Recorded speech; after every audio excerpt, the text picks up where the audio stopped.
The 15th day of January is usually set aside to celebrate Nigeria's fallen heroes, talking about the Armed Forces Remembrance Day.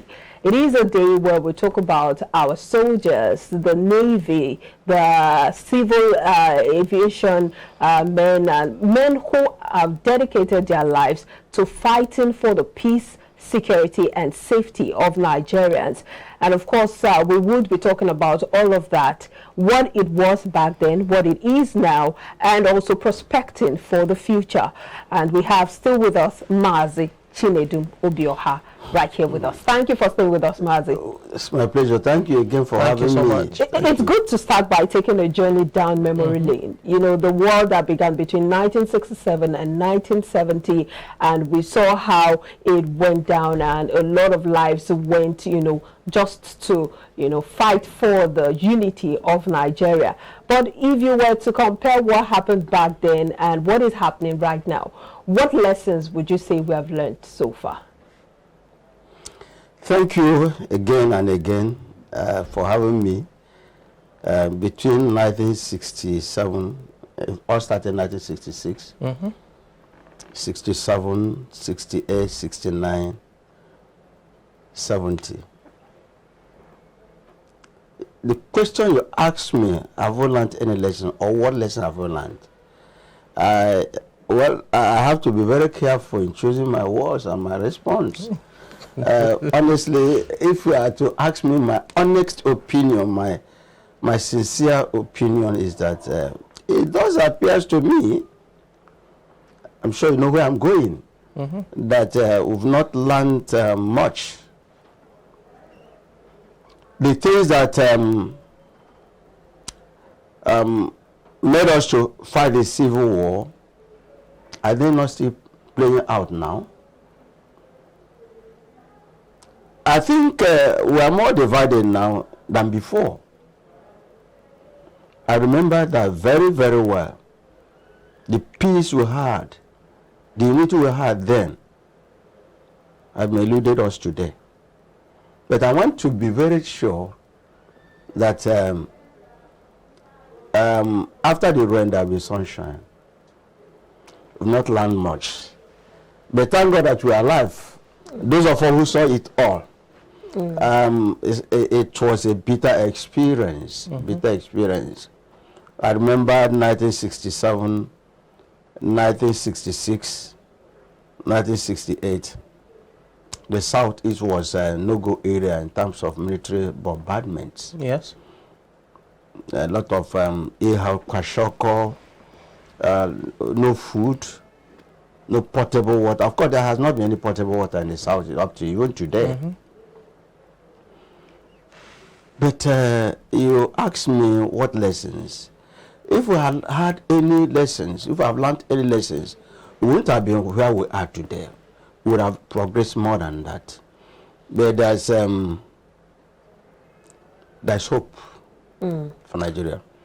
The Armed Forces Remembrance Day, yes, a day set aside to remember our fallen heroes, those who fought the Civil War, and those who fought the Second World War between 1935 and 1945. So my father fought the Second World War. My father fought, he was an ex-soldier. But we saw the Civil War between 66 and 1970. 67 and 70. Yeah, 1970. We saw it. We were in the bush.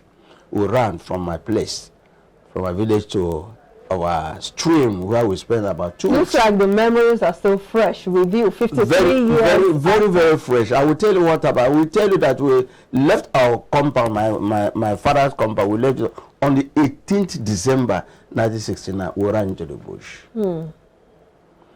A sort of experience one needed to have even repeated. Because it's a situation you see a mother dropping her child that is stubborn. It was an experience that you don't know what to do the next. I remember on 27, 28, December 1969, we were called out to be in the market square, my place. And that was a day Ojukwu was being flown out of Nigeria to Ivory Coast. Immediately I saw the topic, said that what came to my mind was how the Nigerian military soldiers were shooting the aircraft that was carrying him. So it's something you don't need to allow to repeat again. It's something that we said the cause and causes of the civil war should not be allowed to repeat itself. But the politicians have not made it so easy. But I thank God that those of us who say a hero is a brilliant soldier. A gallant soldier is a person who, not a person who died though, but a person who fought and be alive to tell the story.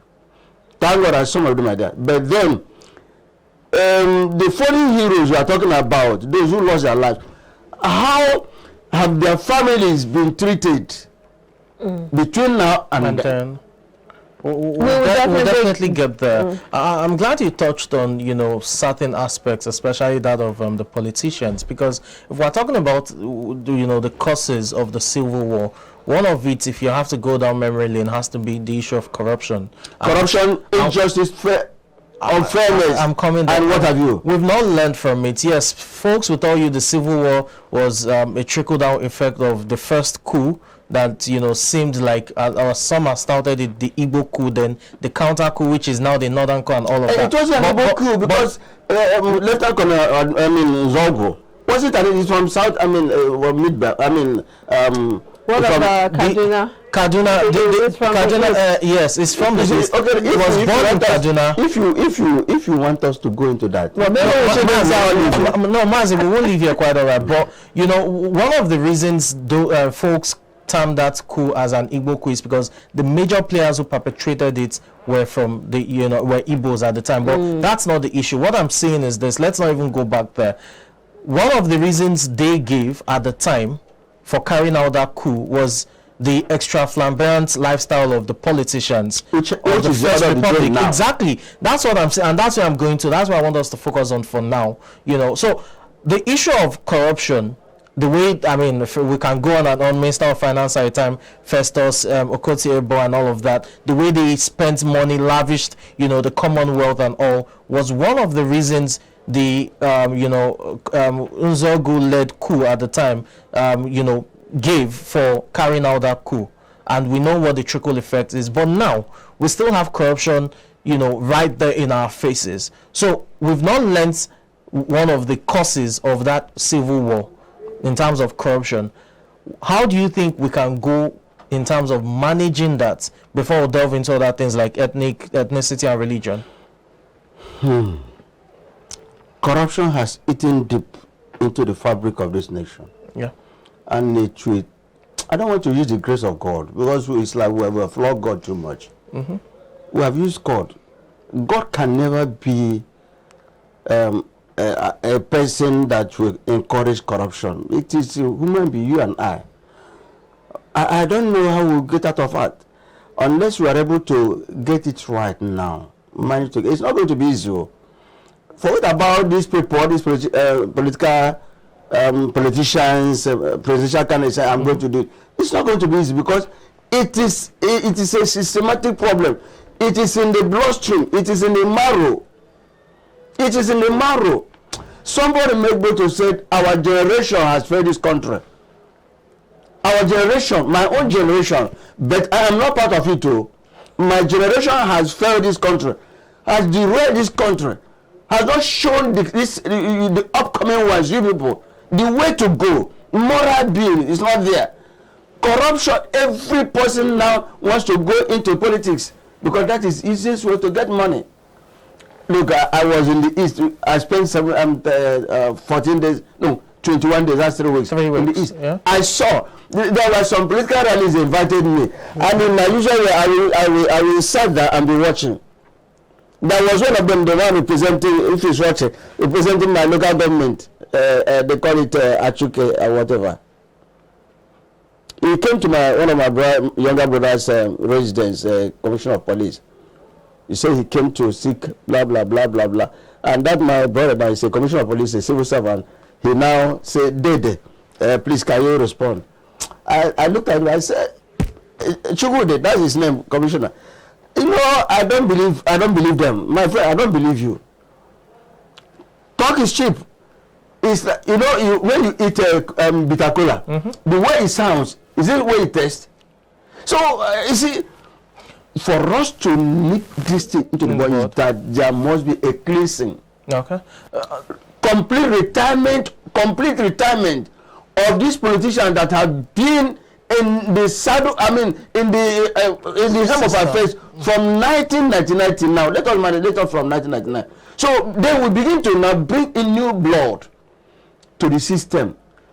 Those who will see injustice and say this is injustice. Mazi, there are those who think that the right way to go, not the entire way, but at least the first step to go in terms of, you know, eradicating corruption or reducing it to its barest minimum in this nation, is for us to have minimum wage also, you know, allocated to public office holders like your lawmakers. They should be a part-time business, and they should be on minimum wage as well. We start by electing the right people that will make good laws.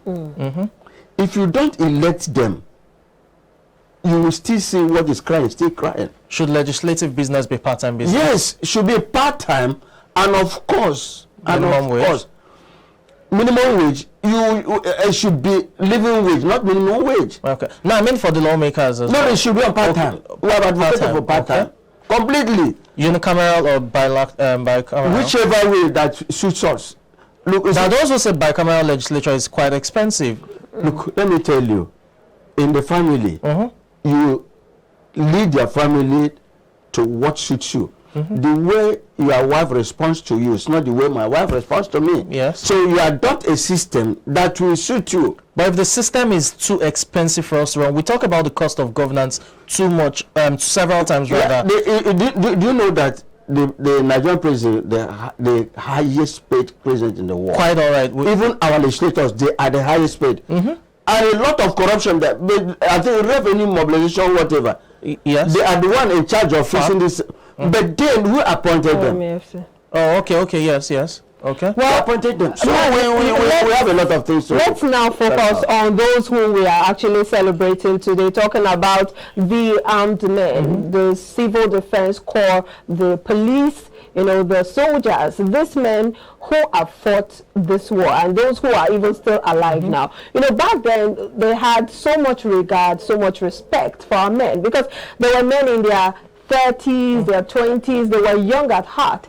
But now when you look at the Nigerian army, when you look at the police, you know, the pot-bellied men, and a lot of things happening now, we see that security seems to be going beyond their reach or beyond what they are able to handle. What do you think changed? You know, back then there was so much regard for them, even across board, not just in Nigeria, internationally they were highly regarded. But now it looks like things have changed. What do you think changed? Things have fallen apart and center room hold again. You talked about being respected in those. I remember ordinary court messenger. When it comes to the village, the villagers are running. They come to enforce payment of taxes and things like that. It's no longer like that. It was not in this platform. It was on that. I gave example of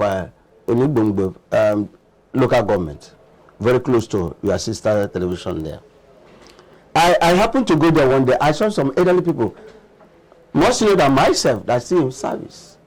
You go to the police, there are more people, elderly people, that are supposed to have retired to give room for you and the to enter. They are still there. Corruption. They will go and swear an affidavit to reduce their age. That's one of my friends I met when I went to. How old is your dad? He say her dad is about 63. I said, you still in the police, DPO, DSP. He said, I said, something's wrong somewhere. Now, you talked about being respected. You know when we have I did tell you here that even the military on checkpoints along the road, they give exchange, I don't have, the money is 200 naira. And the guy will say, give me my change, give me my money. Not that somebody told me. That's why you said. They will say, even the soldiers say, give my money. Okay, park there. So corruption has eaten deep. And that's why even the road safety people, they say, no, don't worry. Oh, boy, come and take your money. Come and take your money. Is that not ridiculous? So the same thing has happened. Age falsification, corruption, and people sitting tight to be in office. But when they go out, they do marvelously well. In Nigeria. So that's why I have a friend who retired a few years ago as Air Vice Marshal. He said, in terms of training, Nigerian military is the best, among the best in the world. Because they go out, they win medals. But when they come back, they know the system is bad. When they go there, they obey the traffic, but when they don't obey the traffic. But Master, do you think that's what's affecting the fight against terrorism in the country? Because it's looking like a Herculean task. I read somewhere that one was a captain committed suicide because he said that he was not allowed to shoot or to kill Boko Haram people. I read it. I don't know how to. And remember, there have been some allegations. Some soldiers have been charged for mutiny. Some soldiers have been complaining of our welfare corruption. And the former chief of staff, remember, and there was a time he was accused of having some multi houses in Dubai and things like that. Where did he get the money? So it's corruption. So because, but I also remember this is my friend I referred to, retired Air Vice Marshal. He said, I can't give you contract because they will not allow you to execute it. They will ask you the money, know how it goes. But when he gets allocation for his own section, he said he will give it to them. I said that is why he retired. I said, Poopa. He retired and is based on his retirement benefit. So there are corruption in police, army, Across navy, cross-board.